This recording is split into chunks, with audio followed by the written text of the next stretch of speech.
본방송에서 제공하는 부동산 정보는 투자 판단에 대한 참고 자료입니다. 방송에서 제공하는 부동산 물건의 가치, 가격 상승 및 가격 하락에 대해서는 방송사에서 보장하지 않습니다. 본방송은 간접 광고가 포함되어 있으며 방송에서 나오는 부동산 정보는 출연자와 경제적 이해관계가 있을 수 있습니다. 투자에 유의하시길 바랍니다. 본방송의 제작진 및 출연진은 방송통신심의위원회 규정을 준수합니다. 네, 안녕하십니까. 송승연의 집담입니다. 정부가 1기 신도시 특별법을 확정을 하고 노후 택지지구의 정비사업에 속도를 내고 있습니다. 안전진단 면제, 용적률 최대 500% 허용, 리모델링 증축 가구 수 상향 등 3종 세트가 포함된 1기 신도시 정비사업에 밑그림을 내놓는 것은 지난 11월 TF팀이 구성된 이후 3개월 만인데요. 특별 정비구역 지정 권한을 지자체에게 이관을 하는 등 재건축에 기대감이 있는 1기 신도시 주민에게 사업 진행에 속도감을 더하고 있는 모습입니다. 오늘 집담에서는 1기 신도시 범재건축연합회 최우식 회장 모시고 파격적인 혜택이 담긴 노후계획도시 특별법 등에 관련해서 이야기 나눠보도록 하겠습니다. 스튜디오에 최우식 회장 그리고 정진욱 기자 모셨습니다. 안녕하세요. 네, 안녕하세요. 네, 안녕하세요. 우선 범재건축연합회를 설립하게 된 이 목적이 좀 있을까요? 네, 안녕하세요. 저는 범재건축연합회 맡고 있는 최우식입니다. 저희가 사실은 개별 단지들이 주축이 돼서 28년 차, 26년 차, 27년 차 연한이 됐을 때 개별 단지 힘으로 진행할 수 없는 여러 가지 이제 규제라든지 행정이라든지 이런 것들이 이제 있다 보니까 그런 단지에 계셨던 분들이 이제 뭉치게 되어서 분당은 분당 재건축연합회, 일산은 일산 재건축연합회, 또 삼본, 평촌, 중동도 각각의 지역의 단체들이 설립이 되었고요. 그 설립된 단체들이 모여 있다가 카테고리가 조금 다른, 조금 더 넓은, 그러니까 소위 말해서 지자체에서 해결하지 못하는 내용들에 대한 그 논의들이 필요하다고 판단을 했고, 그 논의에 대한 내용은 작년 8월에 국토부에서 발표한 내용을 보고 이렇게 해서는 재건축을 좀 하기가 어렵겠다라는 판단에서 이렇게 5개 도시가 모이게 되었습니다. 네. 이런 그 5개 도시가 몰린 그 범재건축 단체, 이것이 요즘에 관심을 많이 받게 되는 게 노후계획도시 특별법, 이른바 1기 신도시 특별법에 관련돼서 주요 내용이라든지 혜택을 받는 것들이 있잖아요. 이런 대상들이 어떤 것들이 있을까요? 일단은 특별법 적용 대상은 노후계획 도시죠. 그래서 택지 조성 사업이 완료된 후 20년 이상 경과된 100만 제곱미터 이상의 택지고요. 이에 따라서 1기 신도시 외 수도권 택지지구, 지방 거점 신도시까지 대상이 좀 넓어졌습니다. 단위 택지 규모가 100만 제곱미터가 되지 않더라도 인접 택지가 2개 이상의 합이 그 이상이 되면 대상이 포함이 됩니다. 이 각종 특례 및 지원도 제공을 하는데요. 이 재건축 시 공공성을 확보할 경우 안전진단을 면제하고 면제 대상이 아니더라도 구조 안정성 비율 등에서 기존 기준 대비 한층 완화된 기준이 적용될 것으로 보입니다. 그 용적률 규제는 2층에서 2종에서 3종 준주거 등으로 종상향하는 수준 완화하고요. 용도 지역도 여건에 따라 변화할 수 있습니다. 그리고 리모델링 증축 가구 수도 현행 15%에서 20%로 안팎으로 상향될 예정입니다. 지금 뭐 이렇게 뭐 종에 대해서도 이야기가 좀 나오고 있고 또 용도 지역이나 리모델링에 대한 부분도 완화됐다라고 해서 사실 밖에서 보는 사람들은 되게 혜택이 많다라고 볼 수도 있을 것 같은데 또 그 지역에 사시는 분들 또 세부적으로 하시는 분들은 생각이 다르고 또 그 지역을 잘 알고 계시잖아요. 1기 신도시 주민들 어떻습니까? 이런 부분들이 나오고 나서 반응들이 조금 뭐 통합됐는지 조금 다른 부분들이 있는지 어떻습니까? 네네. 말씀하신 대로 메시지 자체가 사실 굉장히 이번에 좀 강력했고요. 그다음에 그 내용을 보면은 뭐 용적률 상향, 종상향, 사업성에 관련된 내용도 있었고 규제 완화, 그러니까 어떻게 보면 면제 수준까지 시행령을 통해서 하겠다 뭐 이런 표현도 있었고, 그다음에 이제 이거를 도시 정비와 도시 개발을 혼용해서 약간 현재의 도시정비법이 아닌 상회되는 형태로 그림을 그리겠다. 이런 마스터 플랜에 대한 어떤 세부적인 내용이 나온 것들은 국토부의 방침으로서는 저희는 방향으로서는 상당히 좀 고무적이다. 이렇게 표현을 하고, 대다수의 시민들은 그런 거에 대해서는 뭐 환영을 하는 입장입니다. 네. 그런데 이제 그 본질적인 내용을 조금 들여다보면 국토부는 기본 방침이란 걸 만들고 그 다음에 이제 지자체는 그 방침에 따라서 기본 계획이란 걸 세우는데 네. 이 방침이란 건 결국 뭐냐면 용역을 발주할 수 있는 가이드라인을 주는 건데요. 실제적으로 작년 12월에 국토부는 기존 정권이 이전 정권에서 그 막아놨던 네. 구조 안전성 부분을 50%에서 30% 완화하기는 했습니다. 네네. 상당히 그것도 진일보했다 네. 이렇게 볼 수 있고, 다만 그거를 적용받고 혜택을 받는 도시가 있고 그거와 관계 없는 도시가 아직도 공존합니다. 그렇죠. 일기 신도시는 아마 그 후자에 해당된다고 보시면 될 것 같고요. 네. 후자에 있다 보니까 그걸 국토부에서 모를 일은 없으실 겁니다. 그래서 만약에 그 내용이 여기에 추가로 담겨졌다면은 이 내용 자체가 좀 보편적인 적용 내지는 누구나 예측할 수 있는 사업으로 갈 수 있는 신뢰감을 줄 수 있는데 그런 내용은 빠져 있고 예를 들어서 이런 조건에 부합이 된다면이라는 가정형 이렇게 조건부를 걸었단 말이죠. 그러니까 네. 거기에 보면은 공공기업, 그 다음에 기부 체납, 그 다음에 블록형 단지에 대한 형성 이런 것들을 전제해 준다면 이렇게 종상향 내지는 용적률 상향 그리고 거기에 따르는 안전진단 면제 혜택. 그래서 이분들이 얘기하는 거는 지금 규제 부분과 사업성 부분을 건든 건 맞으나 네. 세부적으로 들여다 보면은 거기에 대한 아직 후속적인 실효성이 있는 행정이 나온 건 아니다. 그럼 바꿔 얘기한다면 통합형 단지나 특별 정비구역에 지정되지 않는 단지들은 어떻게 할 것이냐. 네. 그분들은 출발할 수가 없습니다. 예, 그렇게 말씀드리겠습니다. 그러니까 말씀하신 것처럼 이게 뭐 해당되는 곳들에게는 혜택이 될 수가 있을 것 같은데 역시나 그 틀에서 벗어나신 분들 같은 경우는 뭐 혜택을 못 받다 보니까 조금 불만도 나올 수 있을 것 같아요. 그래도 회장님을 비롯해서 그 사람들이 많이 모여가지고 좀 이렇게 목소리도 좀 내주시고 그래서 그런지 뭐 좀 진일보했다라는 것들은 좀 긍정적으로 평가를 해봐야 될 것 같아요. 근데 일기 신도시가 예전에 조금 더 빨리 추진을 했다라면은 사업을 조금 원활하게 진행할 수 있을 것 같은데 또 지금 부동산 시장에 대한 동향이 조금 바뀐 것도 사실이잖아요. 네. 일기 신도시의 가격하고 거래량이 최근 어떻습니까? 좀 네. 추세가? 일단은 일기 신도시 지역에서 최근 주택 거래가 좀 살아나고 있는 분위기는 맞는 것 네. 같아요. 그러니까 부동산 124에 따르면 일기 신도시 지역대 아파트 가격 하락세가 좀 둔화되고 있는 걸로 나타났거든요. 특별법 지역 발표 이후 재건축에 대한 기대감이 상승하면서 17일 기준 한 주 동안 일기 신도시 아파트가 하락폭이 약 마이너스 0.08%에서 마이너스 0.5%로 소폭 줄었습니다. 이 같은 기간 지역별로 보면 평촌은 마이너스 0.2 그리고 분당 3부는 마이너스 0.03포인트 그리고 일산과 중동은 보합으로 이렇게 조사됐습니다. 어쨌든 이 그러니까 R114가 좀 판단한 거는 일기 신도시 특별법 발표 이후로 사업 물꼬가 트인 재건축 아파트에 대한 관심이 좀 이어지고 있으면서 하락세가 좀 둔화됐다 이렇게 평가했고요. 그리고 일기 신도시 분당 일산 일부 단지의 문의가 늘리면서 가격 하락이 주춤해졌다 이렇게 설명을 했습니다. 하지만 초과이익 환수제라든가 또 개별 조합들의 의견 조율이 걸림돌이 좀 산재가 있고 그 사업 추진에도 오랜 기간이 소요되는 만큼 규제 완화 기대감만으로는 거래가 이어지는 데 한계가 있을 것이다 이렇게 분석을 했습니다. 네. 역시 뭐 지금 동향 자체가 부동산 시장이 만만치가 않은 것 같습니다. 어떻습니까, 회장님? 그 특별법 나오기 전까지 사실 지역적인 이기심이다 뭐 이런 손가락질도 많이 받았을 것 같은데 뭐 난항이 좀 있었을 것 같아요. 저 그 무게감을 이기면서 추진한다라는 게 참 어려울 것 같던데 뭐 어떻습니까? 뭐 그 기간 동안 뭐 여러 가지 뭐 에피소드도 좋습니다. 뭐 좀 얘기해 주시면은.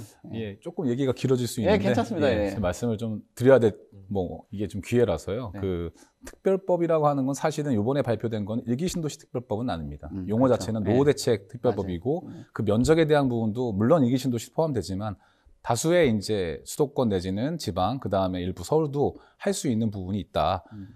저희가 일기 신도시를 왜 주장을 했냐면 저희만 뭐 특별법을 해달라 어떻게 해달라 이렇게 해서 주장을 시작한 것이 아니고 이걸 다시 잠깐 설명을 드리자면 성남의 경우 2014년도에 기본계획을 수립을 했습니다. 당시에 이제 이재명 시장이었고요. 그 당시에는 20년에서 25년 차였고요.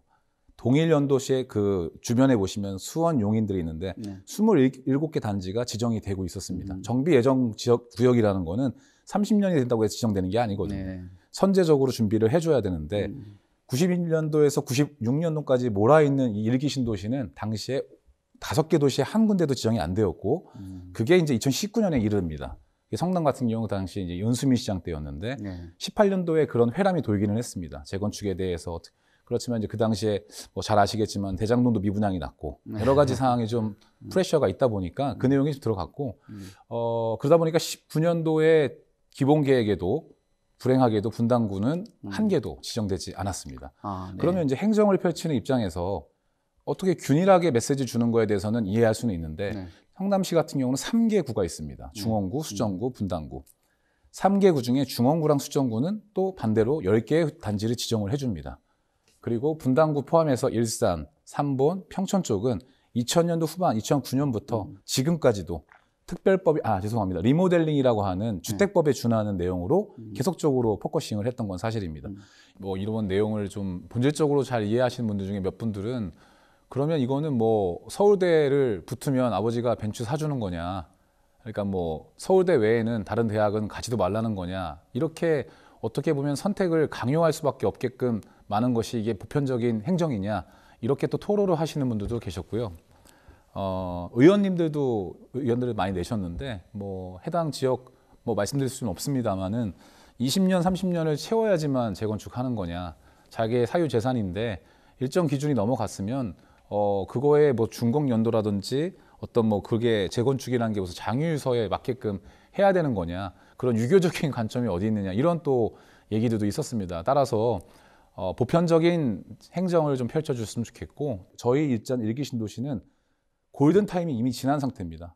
30년이 다 지난 단지들도 뭐 많이 있고 30년에 육박한 단지도 많이 있는데 아직도 지정이 되지 않았기 때문에 그 지정하는 거를 조금 더 역차별하지 말고 조금 더 빨리 선제적으로 힘들었다면 뒤에서는 어떤 다른 형태로 어드밴티지를 줘야 되지 않겠냐.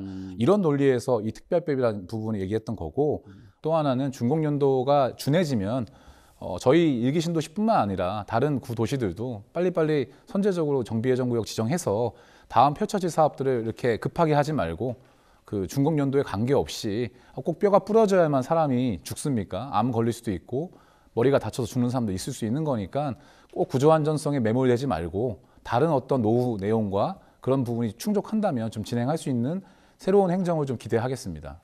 네.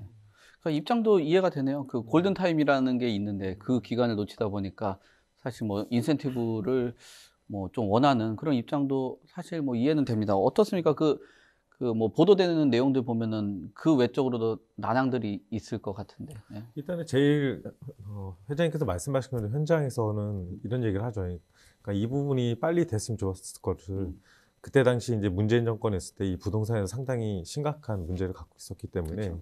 이런 것을 편승해서 오히려 개발을 그러니까 시간이 오히려 훨씬 지났음에도 불구하고 개발하지 못하는 상황에 놓여서 그 목소리가 참 많이 죽어있던 상태였거든요. 근데 새로운 정권이 어쨌든 들어오면서 이런 부분도 좀 더 강하게 풀었으면 좋겠지만 그 목소리가 살짝 한 줄 정도 들어가는 거에 불과하니까 지금 상당히 좀 시장이 하락기인 상황에서 정부가 어쨌든 뭐 심폐소생술에서 재건축을 이 부분 꺼냈다고 보는데 과연 그것이 시간도 상당히 오래 걸리잖아요. 이 재건축이라는 부분이 리모델링은 완전 다른 부분이기 때문에 그래서 이런 것들을 어떻게 할 것인지 이번에 발표하고 나서 다음 정권이 또 어떻게 될지도 모르는 부분이라서 이런 것들을 좀 더 확실히 못을 박아야 된다는 거죠. 그러니까 정치권이 바뀌어서 이것이 움직이는 것이 아니라 이 부분은 확실하게 픽스가 돼서 움직여야 되고 나머지 정권에 따라서 그거는 지원해주는 그런 방향으로 가야 된다.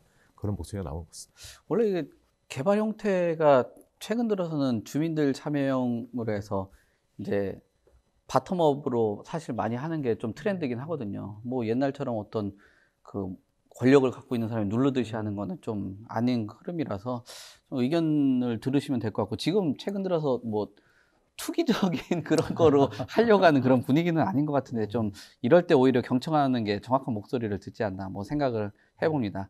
근데 이게 또 걱정들을 하는 게 주변에서 이제 종상향을 해서 용적률 최대 500%라는 그 500%라는 문구가 너무 강하다 보니까 조금 좀 부담스러울 것 같기도 해요. 그 견해가 어떻습니까? 예.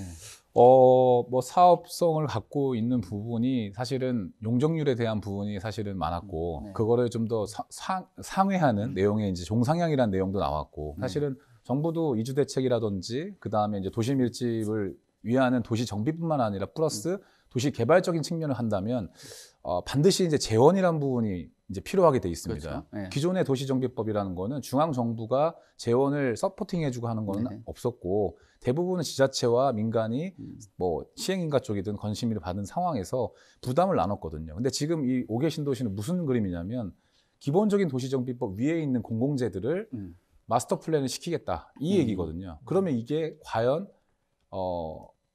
중앙에서 어느 정도의 서포팅이 없이 진행하다가는 나중에 가서 이제 스케치는 예쁘게 했는데 색칠을 할 타이밍에 재원 확보가 안 되는 상황이 벌어질 수가 있습니다. 그래서 단순히 이게 500%로 해서 사업성이 높아지고 좋죠. 저희들 입장에 좋지만 그리고 그게 된다 한들 뭐 어떻든 간에 종상향이라고 하는 거는 거기에 대한 또 책임도 따르게 돼 있습니다. 토지를 보상할 때 뭐 대토가 됐든 환지가 됐든 네. 이런 종상향하면 반드시 간보라는 게 있을 테고 네. 간보에 대한 비율을 다 전부 다 기부채나 공공기여로 할 텐데 과연 이제 그런 것들을 과연 국가와 중앙과 지자체가 중앙 같은 경우는 기획재정부하고 국토부랑 경제부총님이랑 상의를 하셔서 네. 현 정권이 언제 끝날지 모르지만 일종의 로드맵이 나와야 된다고 생각합니다. 그렇죠. 네. 24년이 됐든 25년이 됐든 그래서 이런 추경을 통해서 국회 예산 받아갖고 확보해 가겠다. 그게 선제적으로 판도라 상자를 열어주셔야지 네. 저희도 확인이 되는 거고 두 번째는 각 시별로 혹은 지금 요번에 그 국토부의 내용 보면은 경기도에 또 컨펌을 받게 하는 요소를 넣습니다. 이제 네. 그 얘기는 권한도 주겠지만 네. 반드시 또 거기에 대한 책임도 같이 가겠다는 의지가 좀 보여지는데 그렇다면 거기에 따른 도의회, 시의회에서 예산 통과 받아서 지자체에서 이 도시 개발에 해당되는 부분도 어느 정도 지원할 건지 그리고 나서 남은 부분을 민간에서 어떻게 기여를 하고 이런 것들이 조금 체계적으로 조금 처음부터 상자를 열고 나서 얘기를 하면 더 좋겠다. 단순히 500% 용적률로는 뭐 시민들 입장에서는 사업성을 하는 뭐 시행사 입장에서는 환영할 수 있는 일이지만 네. 과연 그것만으로 이게 다이겠느냐 그렇게 보지는 않습니다. 예. 예. 뭐 지금 500%가 문제가 아니네요. 그죠? 그 안에서 세부적인 그 내용들도 한번 봐야 되고. 그리고 뭐 맨날 이거 기사에서 보면은 굉장히 불통일 것 같은데 또 옆에서 얘기 들으니까 소통이 아주 편하신데 왜 불러가지고 좀 얘기를 안 하는지 모르겠네요. 네. 그 지금 대규모 블록 단위 통합 정비 방식 뭐 요 얘기들도 좀 관심들이 많은 것 같아요. 규모가 좀 있다 보니까 뭐 실효성에 대해서 어떻습니까? 지금 그 취재하시는 과정에서 나오는 목소리들이 좀 있습니까? 일단 정비 계획이 확정된 리모델링 단지는 좀 앞으로 수립될 도시계획 좀 제외되니까 상대적으로 좀 불이익을 받는다는 우려가 나오고 있고요. 또 주민 입장에서 뭐 사업 방식 선택의 폭이 좀 넓어졌다고 볼 수는 있지만 결국 부담금이 좀 관건이기 때문에 단지마다 어쨌든 다시 해야 된다는 그런 좀 부담감이 있고 또 사업 진행 속도도 좀 숙제로 남아 있어요. 그러니까 리모델링 사업을 진행 중인 상당수는 시공사를 선정했거나 아니면은 사업 시행 계획 인가를 받았거든요. 특히 성남 분당 무지개마을 4단지 같은 경우는 공사 분당 확정 이주를 지금 진행 중입니다. 그래서 전문가들은 이런 신도시 통합 개발을 좀 위해서는 확실한 컨트롤 타워가 좀 필요하다. 이렇게 얘기 제기하고 있고요. 만약에 이 개발 과정에서 여러 주체 간에 지금 갈등이 좀 분명히 생길 거거든요. 이런 갈등이 생겼을 때 이를 조정하는 기능이 있어야 되는데 이번에 이 발표에는 이거를 조정하는 기능이 없기 때문에 대규모 개발 사업인 만큼 컨트롤타가 이 중재 기능을 좀 해줘야 된다 이렇게 얘기를 했고 또 일기 신도시 단지들은 사업 속도를 좀 더 강조했거든요. 그러니까 왜냐하면 사업 속도가 좀 빨라질수록 주민들의 부담이 좀 줄어들잖아요. 그래서 최대한 이 일부 단지에서는 재건축 순번제까지 나오고 있고 그리고 최대한 빨리 세부안을 확정해서 이 재건축 사업을 진행하는데 주민의 부담을 좀 덜어주는 게 가장 큰 관건이다 이렇게 얘기하고 있습니다. 이렇게 말씀 주신 것 같은데 어떻습니까? 실효성 있습니까? 저는 네. 뭐 철저하게 네. 제가 오늘 뭐 제 개인보다는 네. 어떤 시민 단체의 예, 수장으로서 좋습니다. 보니까 그 입장에 준해서 제 말씀을 좀 좋습니다. 드리도록 하겠습니다. 일단 정부가 발표한 거는 크게 세 가지입니다. 첫 번째는 그 수익성, 수익 관련된 부분을 해주겠다. 두 번째 이제 규제. 근데 두 개 다 컨디션이 달려 있는 거죠. 세 번째가 속도인데 자, 이 맨 마지막에 속도에 관련된 부분과 이 대규모 블록 사업을 묶어놓으면 실제적으로 보편적으로 재건축이라는 거를 바라보는 관점에서는 속도가 나기는 어렵지 않겠나. 이게 바로 그냥 일반적인 대중들도 충분히 이해할 수 있는 내용이고요. 그렇죠. 네.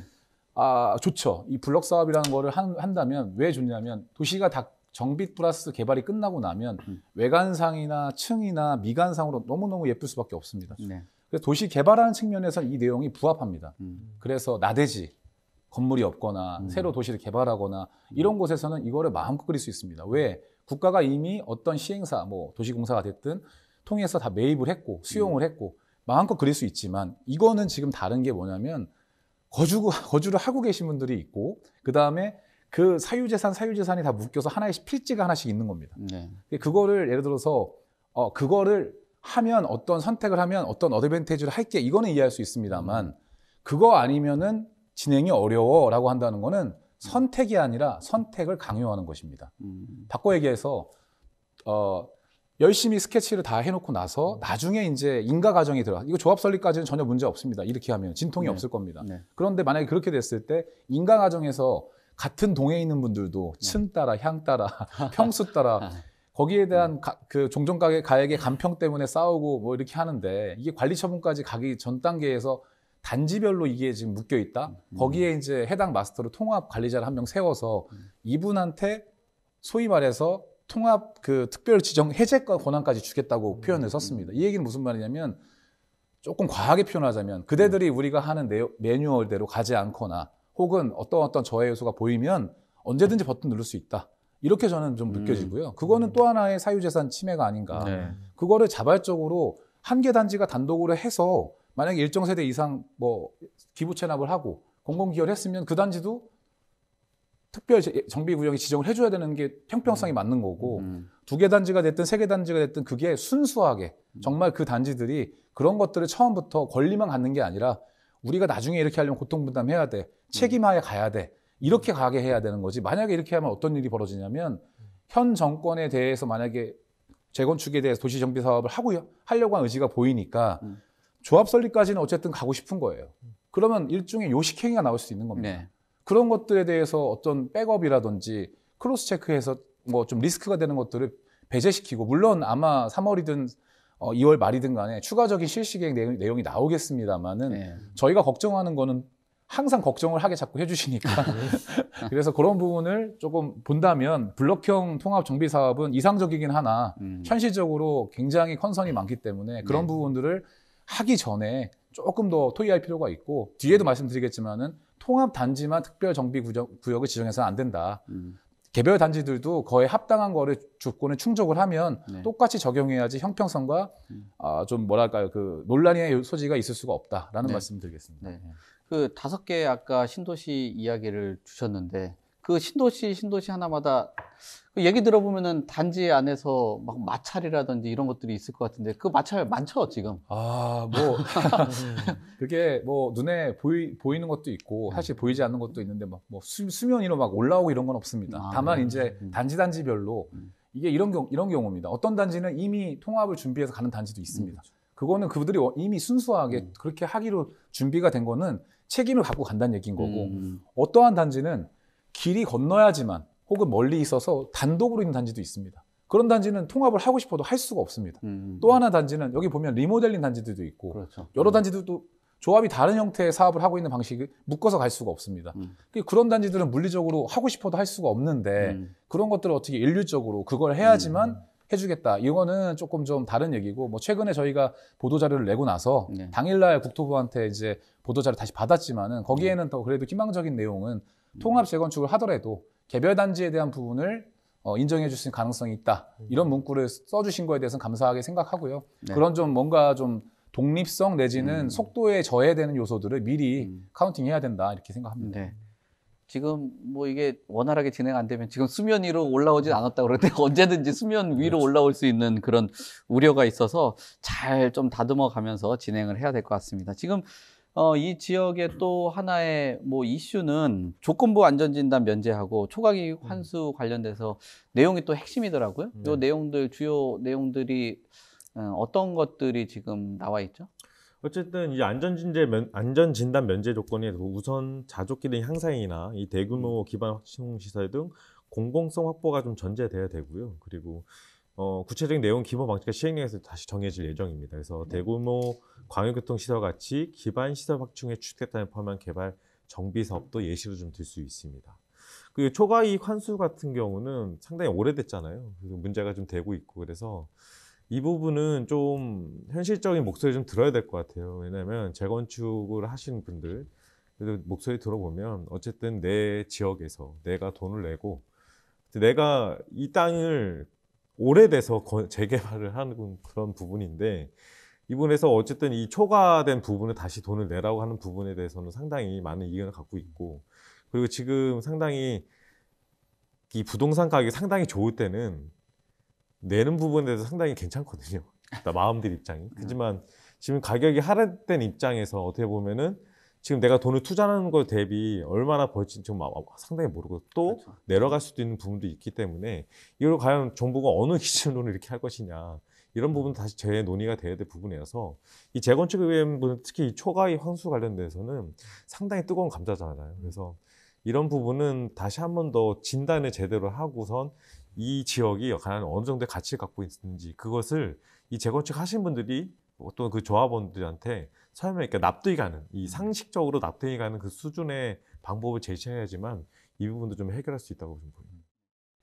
네, 그렇군요. 그럼 조건부 안전진단 면제 또 초과이익 환수 관련돼서 연합회 입장이 될 수도 있고 지금 뭐 재건축을 앞둔 단지들 모든 네. 그 단지 안에 입장이 될 수 있는 것 같은데 네, 네.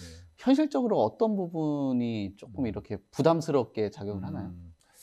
뭐 이게 저는 개인적으로 이 초과이익 환수제라는 거는 위헌에 해당된다라고 보고 있습니다. 이게 뭐 우리가 집을 살 때 뭐 자꾸 이거를 투기 내지는 어떤 뭐 그런 목적도 있지만은 실제로 또 거주를 하기도 하고 또 이 현 정부가 또 그 보수 정권의 그 가장 지향하는 점이 자유 아니겠습니까? 네. 자유라는 건 시장 경제를 존중하고 이 부동산도 경제의 하나의 한 가지입니다. 그렇다면은 그거를 무조건 그 네거티브하게 바라볼 것은 아니다. 그리고 이 집을 취득하시는 시점에서 만약에 저희가 집을 샀다가 이거를 뭐 새로 인테리어를 하거나 새로 다시 짓거나 그거는 사유권을 갖고 있는 본인의 마음인 건데 이게 우리나라는 특별히 이 아파트라고 하는 공공주택에 대해서 워낙 이 현물 가치가 좀 높고 환급성이 좋다 보니까 자꾸 이걸 재원으로만 자꾸 생각하다 보니까 이런 내용까지 전개됐던 것 같아요. 상당히 아쉽고 제 바람이 있다면 이거는 없어져야 되는 게 참 좋겠다라고 생각은 들지만 그게 만약에 뭐 현재적으로 바로 시행할 수 없는 거라면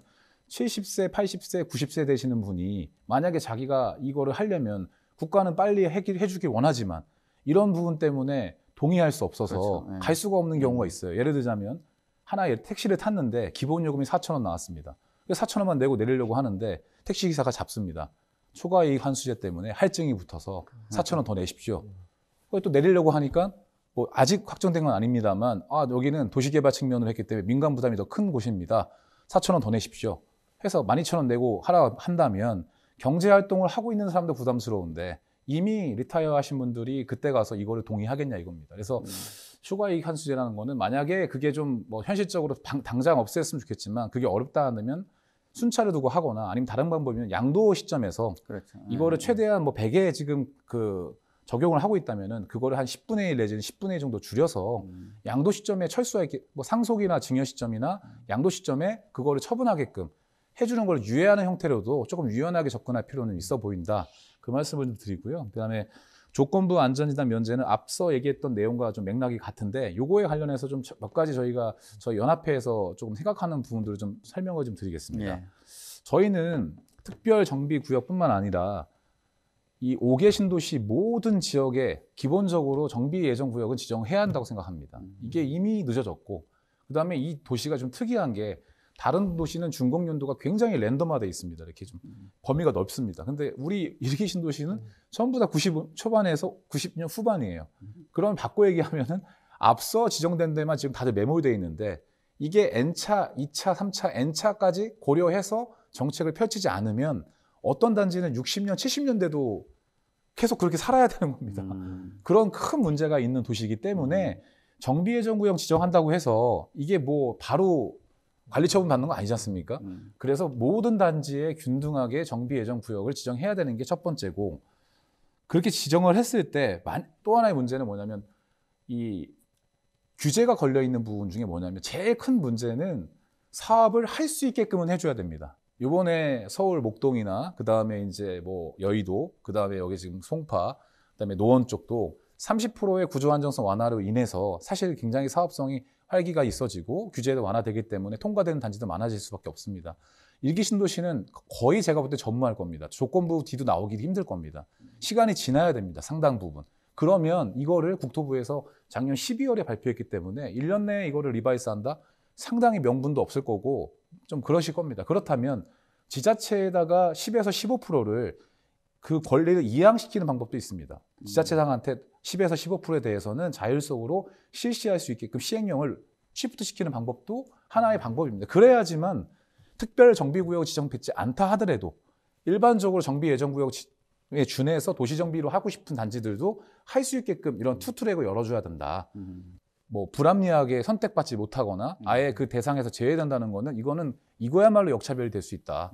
그래서 일정 세대 이상의 어떤 규정을 정하시던지 해서 공공기여나 이런 걸 충분히 할 수 있다 그러면 그 부분도 반드시 적용되게끔 해야 된다. 세 번째는 특별 정비구역 지정 내에 있는 조합들이 만약에 나중에 정말 뭐 조합 설립 이후에 사이좋게 끝까지 갈 수 있으면 좋겠습니다만은 네. 스피드면 그다음에 이권면 이게 막 몇천 세대 분들의 생각이 정말 힘들거든요. 정말 300명 이렇게 모으는 것도 힘듭니다. 그런데 그 몇천 명을 다 하겠다? 사실 쉬운 길이 아닙니다. 그러면 같이 인가의 과정은 함께 가되 그래서 통과할 기획자가 그거를 좀 더 리커버리 해주는 역할을 중앙정부와 지자체에서 런닝메이트를 해주는 건 좋습니다. 그렇지만은 개별 조합으로서 인정은 해줘야 된다. 그래서 이거를 나중에 그게 막 싸움이 나서 이거를 조합을 해산시키는 게 아니라 조합을 분리할 수 있게도 해주고 독립성을 부여하지 않고서는 이분들이 그거를 과연 그 리스크를 안고 스타트 되겠냐. 물론 정권이 바뀌거나 뭐 대선도 있고 앞으로 지선도 있겠습니다만은 뭐 그럴 때마다 바뀌어서 우리가 그거를 예측할 수는 없습니다만 통상적으로 그 부분까지는 고려되지 않으면 사업을 진행했다가 나중에 무슨 문제가 발생되냐면 거기에 관련되어 있는 신탁사든 거기에 관련되어 있는 조합이든 시행사든 전부 다 화살이 자기한테 돌아올 수밖에 없을 겁니다. 그렇죠. 그때 가서 기재부나 뭐 국토부나 예산이 없다 할 수도 있는 거고 지자체에서도 그 예산을 반영하지 못한다면 그 책임이 어디로 다 전가되겠습니까?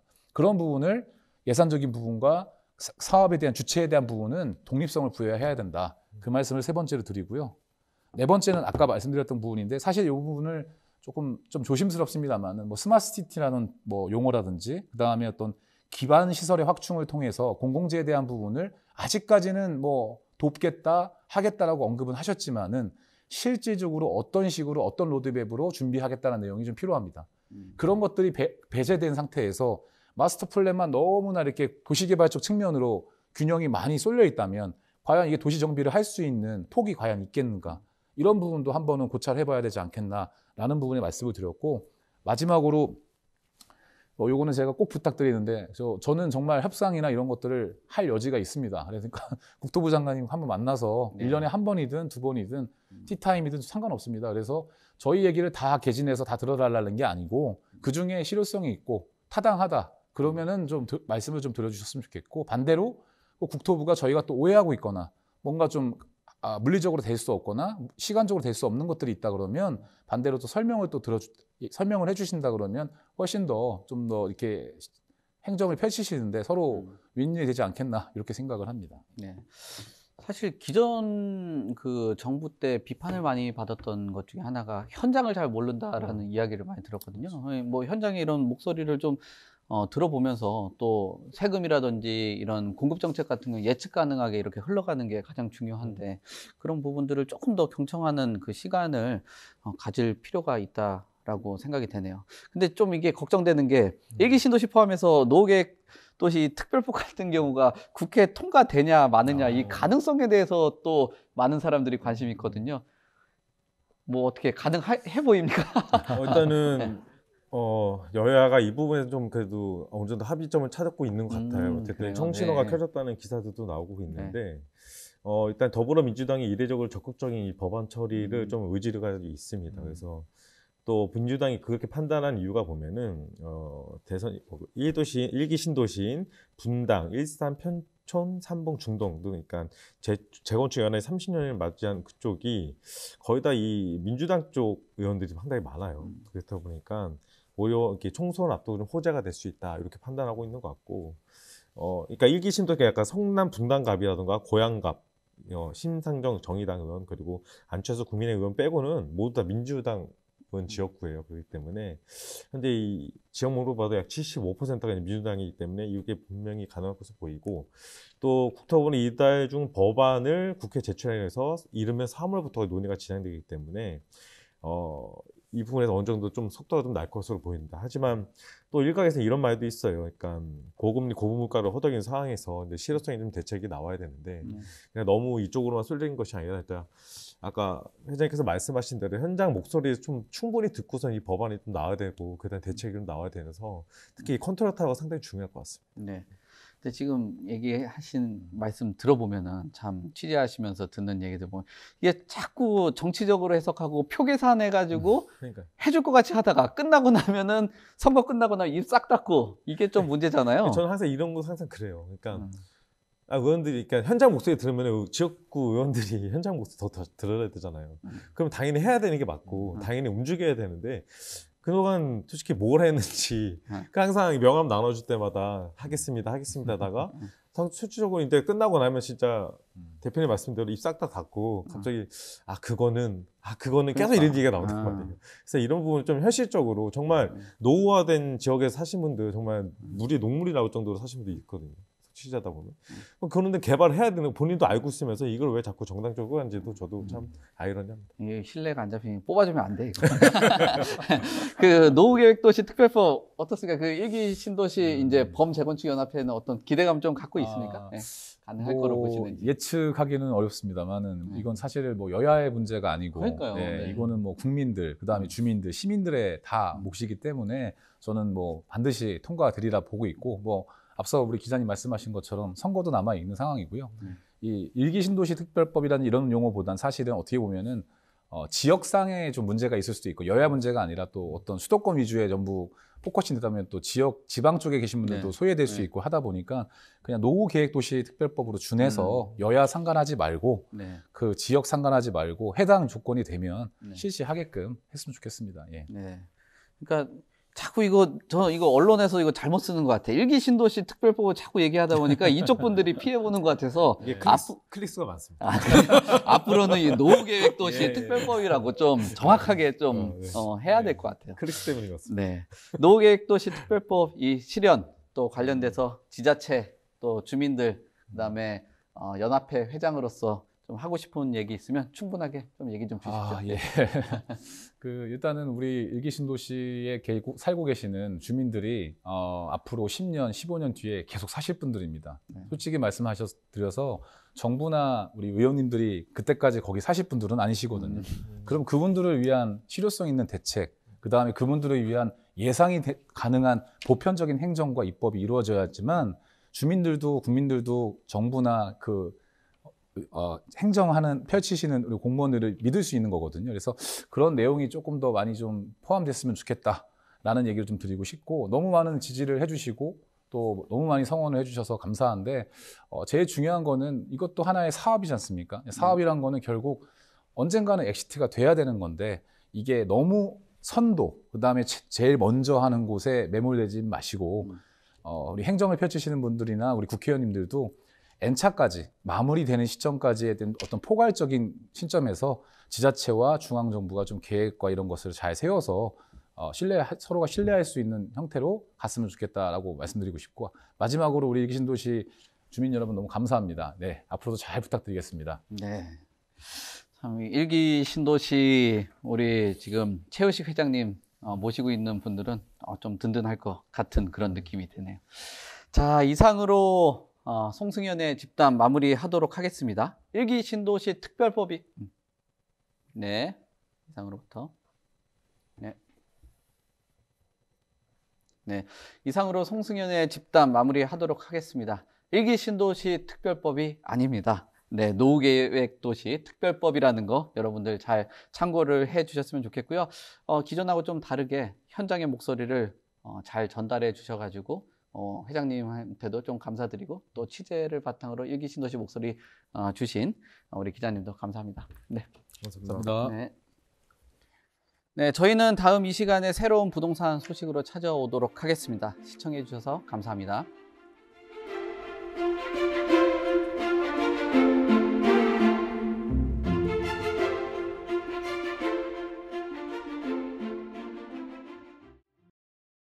본 방송에서 제공하는 부동산 정보는 투자 판단에 대한 참고 자료입니다. 방송에서 제공하는 부동산 물건의 가치, 가격 상승 및 가격 하락에 대해서는 방송사에서 보장하지 않습니다. 본 방송은 간접 광고가 포함되어 있으며 방송에서 나오는 부동산 정보는 출연자와 경제적 이해관계가 있을 수 있습니다. 투자에 유의하시길 바랍니다. 본 방송의 제작진 및 출연진은 방송통신심의위원회 규정을 준수합니다.